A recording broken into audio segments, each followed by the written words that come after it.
एक बार फिर से स्वागत है मेरे YouTube channel the English voices पर। पिछले वीडियो में हमने अपना ग्रामर का सेक्शन शुरू किया था इंग्लिश में, जिसमें हमने पहला टॉपिक लिया था टेंस का। टेंस का बेसिक स्ट्रक्चर कल हमने पढ़ लिया था। इसके बाद में आज हम पहला जो टेंस है प्रेजेंट इंडेफिनिट टेंस वो शुरू करने वाले हैं। अपना टॉपिक शुरू करने से पहले मैं एक तो आप सभी को धन्यवाद देना चाहता हूं कि कल मेरा जो वीडियो मैंने अपलोड किया था उसके ऊपर आपने अच्छे लाइक किए हैं, सब्सक्राइबर भी बढ़े हैं। आप सबका प्रेम मिला, उसके लिए आप सभी को धन्यवाद। अब कुछ एक बातें मैं आपसे शेयर करना चाहता हूं कि जो भी वीडियो आप देखें उस वीडियो को आप शुरू से अंत तक पूरा देखें, एक एक पॉइंट को आप ध्यान से देखें, समझें और उसके बाद में उस टॉपिक को आपको अपने नोटबुक में नोट कर लेना है। और फिर जब आप वीडियो देखें उसके बाद में उस टॉपिक को याद भी करना है। मैं रोजाना नियमित रूप से एक लेसन आपके लिए लेकर आऊंगा, उसको आपको याद कर लेना है और फिर अगले वीडियो के लिए तैयार हो जाना है। एक और बात कि आप जितने भी मुझसे जुड़े हुए हैं, यदि वो उनमें से स्टूडेंट्स हैं, मेरे छात्र हैं, उनको यदि जो मैंने पढ़ाया है उसके नोट्स यदि चाहिए तो कमेंट बॉक्स में अपना नाम, मोबाइल नंबर और अपनी कक्षा लिखकर मुझे भेजें, ताकि मैं उनको पीडीएफ नोट्स है वो भी उपलब्ध करा सकूं। ये टॉपिक पूरा होने के बाद नोट्स हैं वो मैं आपको उपलब्ध करवा दूंगा। धन्यवाद। अब हम अपना टॉपिक शुरू करते हैं आज का, present indefinite tense. Present indefinite tense का एक और नाम है प्रेजेंट सिंपल टेंस। सबसे सरल टेंस है, सबसे पहला टेंस है, इसका नाम प्रेजेंट सिंपल टेंस भी रखा गया है। अब मैं आपको बताऊं कि जितने भी टेंस हम पढ़ेंगे उन सभी टेंसेस के अंदर मुख्य रूप से हम चार बातों का अध्ययन करेंगे। सबसे पहला कि उस टेंस की पहचान क्या होती है। दो प्रकार से हम उसकी पहचान करेंगे। पहली तो हम हिंदी के अंदर उसकी पहचान करेंगे। हिंदी का कोई वाक्य है तो उस टेंस की क्या पहचान होती है। दूसरा, इंग्लिश में उसकी पहचान करेंगे। इंग्लिश का कोई सेंटेंस है तो उसकी पहचान कैसे की जाती है। तो सबसे पहला अपना काम रहेगा उस टेंस की पहचान करने का। बोर्ड के जो स्टूडेंट्स हैं या जो 9वीं क्लास से ऊपर के जो छात्र हैं, उनको हिंदी की जो पहचान है उसकी विशेष जरूरत नहीं होती है परीक्षा की दृष्टि से, क्योंकि ट्रांसलेशन वाले जो प्रश्न हैं वो कक्षा 8 तक ही आते हैं। इसलिए उन जो 6 से 8 तक के बच्चे हैं उनको ट्रांसलेशन के लिए हिंदी की पहचान भी आनी आवश्यक है। दूसरा हमारा जो उसमें पॉइंट होगा वो होगा सिंटैक्स का या सूत्र का, कि कोई भी जो पर्टिकुलर टेंस है उसका सूत्र क्या होता है। सूत्र का अर्थ होता है उसकी जो संरचना है, उसकी जो बनावट है वह किस प्रकार की होती है। यह हम दूसरे पॉइंट में पढ़ेंगे। तीसरा अपना पॉइंट्स रहेगा टाइम एडवर्बियल्स का। टाइम एडवर्बियल्स क्या काम आते हैं अपने, हमारे जो इंग्लिश के सेंटेंसेस होते हैं उन सेंटेंसेस को कई बार हम सूत्र के द्वारा नहीं पहचान पाते हैं या उनमें सूत्र दिया हुआ नहीं होता है। उनमें हमें जैसे वर्ब फिल करना है तो उसके लिए हमें टाइम एडवर्ब के द्वारा एक हिंट मिल जाता है पहचान के लिए कि टेंस कौन सा है, और उसके द्वारा हम उनमें वर्ब्स हैं वो भर सकते हैं। चौथा और अंतिम इसका पॉइंट्स होगा प्रत्येक टेंस का यूजेज का। यूजेज यानी अनुप्रयोग, उसका उपयोग कहां कहां पर होता है, टेंस का उपयोग कहां पर किया जाता है, ये अपना चौथा रहेगा। तो अलग अलग टेंसेस के अलग अलग उपयोग होते हैं। साधारण तो होते ही हैं लेकिन उनके अलावा विशेष प्रयोग भी होते हैं। तो निश्चित रूप से मैं आपको ये सारी चीजें एक एक करके सारी बताते जाऊंगा और आप इसको नोट करते जाएं। सबसे पहले हम पहचान की बात करें तो हिंदी की यदि पहचान करें, प्रेजेंट सिंपल टेंस का या इंडेफिनिट टेंस का कोई भी यदि वाक्य हिंदी में भी लिखा जाता है तो उसके अंत में या तो आता है ता है, ती है, ते है, ताहूं या है। इन प्रकार के शब्दों के द्वारा हम जान सकते हैं कि इस प्रकार प्रेजेंट इंडेफिनिट टेंस का वाक्य है वह हिंदी में लिखा हुआ है। तो ता है, ती है, ते है, ता हूं, है आदि शब्द उसके अंत में आते हैं। दूसरी उसकी पहचान यदि हम करें इंग्लिश में, इंग्लिश वाक्यों के अंदर सामान्य रूप से वर्ब की फर्स्ट फॉर्म है वह काम में ली जाती है। सबसे पहले ये ध्यान रखना है कि प्रेजेंट सिंपल टेंस में वर्ब की फर्स्ट फॉर्म काम में ली जाती है। इसके बाद में जब हम सूत्र पढ़ेंगे तब पता चलेगा आपको कि वर्ब की फर्स्ट फॉर्म को किस रूप में, कौन से सब्जेक्ट के साथ किस प्रकार वर्ब को यूज किया जाता है। तो ये तो है सबसे पहले हिंदी और अंग्रेजी की वाक्यों की पहचान। दूसरे टॉपिक पे आते हैं इनके सूत्र।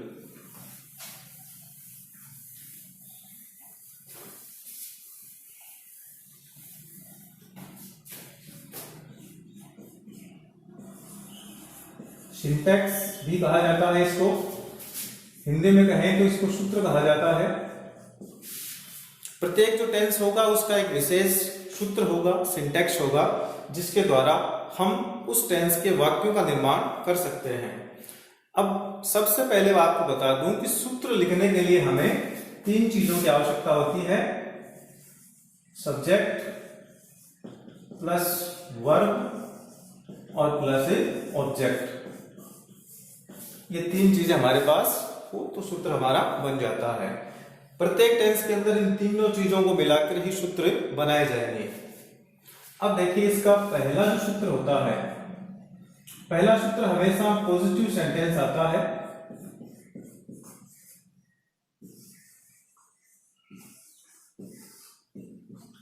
पॉजिटिव सेंटेंस को हम हिंदी में कहते हैं सकारात्मक वाक्य।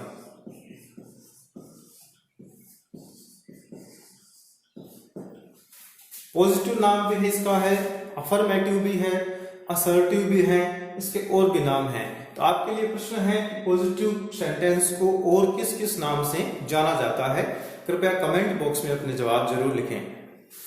पॉजिटिव सेंटेंस पहला सेंटेंस होता है जिसका सूत्र यदि हम बनाएं, सबसे पहले आता है सब्जेक्ट, इसके बाद में आती है वर्ब, और वर्ब की कौन सी form, first form.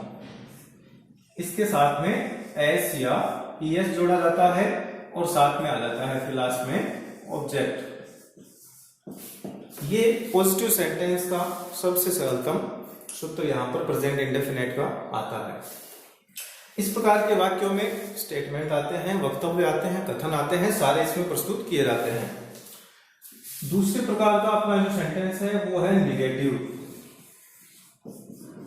Negative sentence कोई अलग सेंटेंस नहीं है, वह है पॉजिटिव सेंटेंस का ही एक प्रकार है। इसको हम कहेंगे नकारात्मक वाक्य।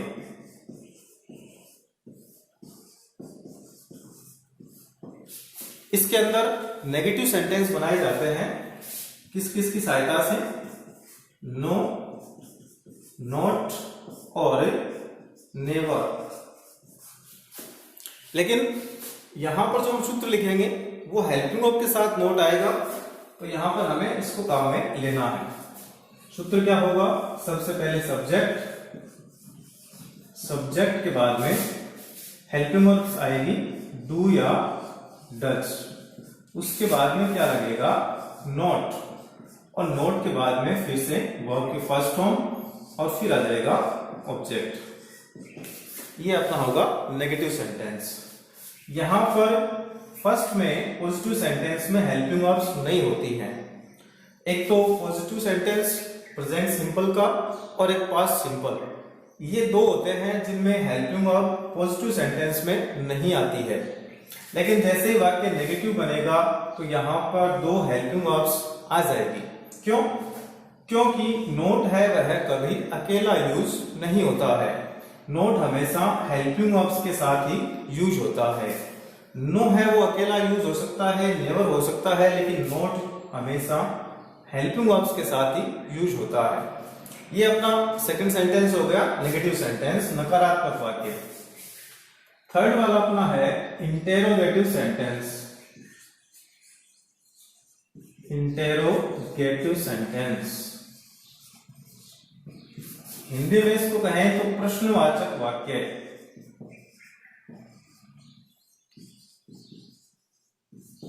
जैसा इसके नाम से ही हमें पता चल रहा है, इसमें प्रश्न पूछने के लिए वाक्य बनाया जाता है। और जो टेंस के बारे में थोड़ा जानते हैं उनको पता है कि प्रश्न पूछने के लिए हमेशा अपनी जो हेल्पिंग वर्ब्स होती है वह सब्जेक्ट से पहले लिखी जाती है। ये दोनों हेल्पिंग वर्ब्स हैं, इनको हम सबसे पहले लिखेंगे। यहां पर डू या डज को, उसके बाद में अपना आ जाएगा सब्जेक्ट, और सब्जेक्ट के बाद में वर्ब फर्स्ट फॉर्म में, और वर्ब के बाद में ऑब्जेक्ट, और लास्ट में आ जाएगा क्वेश्चन मार्क। प्रश्नवाचक चिन्ह लगाना है। प्रश्नवाचक वाक्य का सूत्र लिखने के लिए सबसे पहले डू और डज को कैपिटल में लिखना है, ये ध्यान रखना। ये अपना हो गया प्रश्नवाचक वाक्य, जिसमें हेल्पिंग वर्ब्स है वो सबसे पहले आ जाएगी, सब्जेक्ट उसके बाद में आएगा, वर्ब की फर्स्ट फॉर्म आएगी और उसके बाद में ऑब्जेक्ट आ जाएगा। चौथा जो अपना सेंटेंस है उसको हमने नाम दिया है इंटेरोगेटिव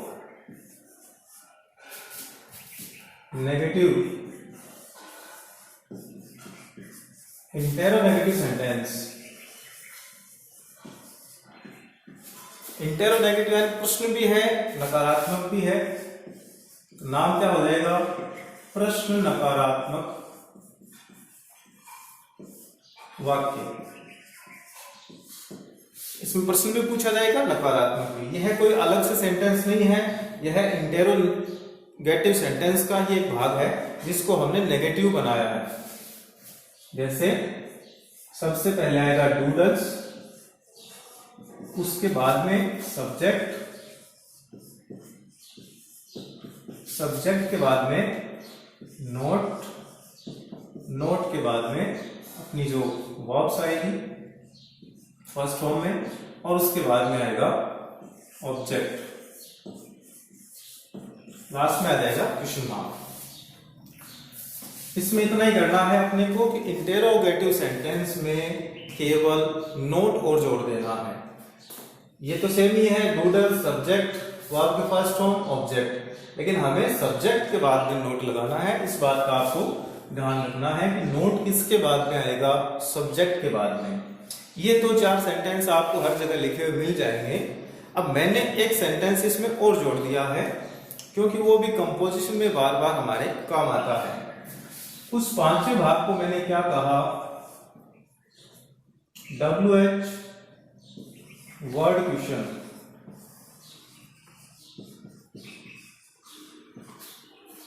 WH वर्ड क्वेश्चन है, वह भी इंटेरोगेटिव सेंटेंस का ही एक भाग है। हमें केवल करना क्या है?